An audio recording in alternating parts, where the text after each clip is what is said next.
इस्लामाबाद। नवाज शरीफ की वतन वापसी के बाद से पाकिस्तान तहरीक इंसाफ और नून लीग के दरमियान मकबूलियत का फर्क तेजी से कम हो रहा है और उस हवाले से सूरतहाल वहां जा पहुंची है जहां ये 2018 के इलेक्शन के मौके पर थी। पेशावर हाई कोर्ट की जानिब से गले के निशान पर फैसले के जायजे के लिए इलेक्शन कमीशन का अहम अजलास आज मुतव्वक़ है।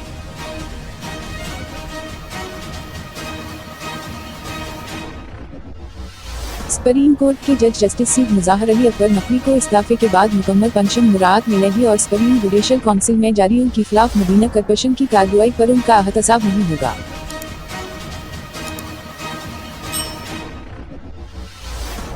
मुत्तहिदा कौमी मौंड MQI पाकिस्तान ने कराची से कौमी असम्बली की नशिस्तों पर पार्टी उम्मीदवारों की हतमी फहरिस्त जारी कर दी। 18 नशिस्तों पर MQM के 16 उम्मीदवार मैदान में उतरेंगे।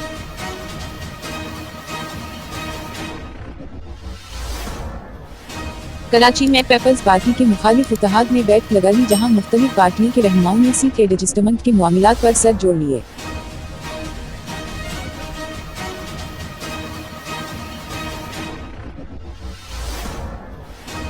लकी मरवत में एक ही खानदान के 11 अफराद के कत्ल का मुकदमा दर्ज कर लिया गया। मकतूलीन के चचा ने मुकदमे में मकतूला के सिलसिले को नामजद किया है।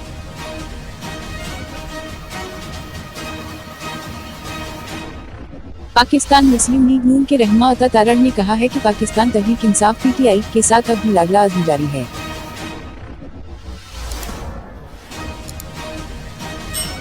आलमी अदालत इंसाफ में इसराइल के खिलाफ मुकदमे को पाकिस्तान, मालदीव और नामीबिया समेत दुनिया भर के मुख्तलिफ ममालिक से ताल्लुक़ रखने वाले 800 से ज़ायद दानिशवरों, बैनुल-अक़वामी माहिरीन कानून की हमायत हासिल है।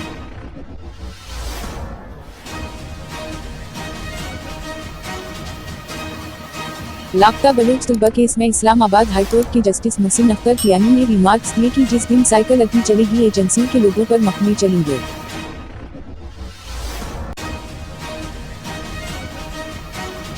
गुज़िश्ता रोज बतौर जज सुप्रीम कोर्ट इस्तीफा देने वाले जस्टिस मुज़ाहिर अली अकबर नकवी के खिलाफ शिकायत कंदा मियां दाऊद एडवोकेट ने जज के इस्तीफे के खिलाफ सुप्रीम कोर्ट जाने का ऐलान कर दिया।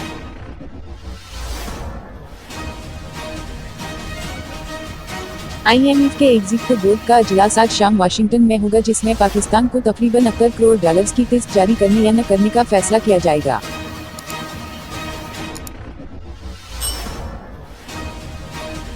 बरतानवी खबर रसां इदारे के मुताबिक अमेरिका और कनाडा के मशरकी हिस्सों को एक साथ तूफानों ने अपनी लपेट में ले लिया जिससे शदीद तबाही मची जबकि न्यूयॉर्क और फ्लोरिडा में लाखों लोग बिजली से महरूम हो गए।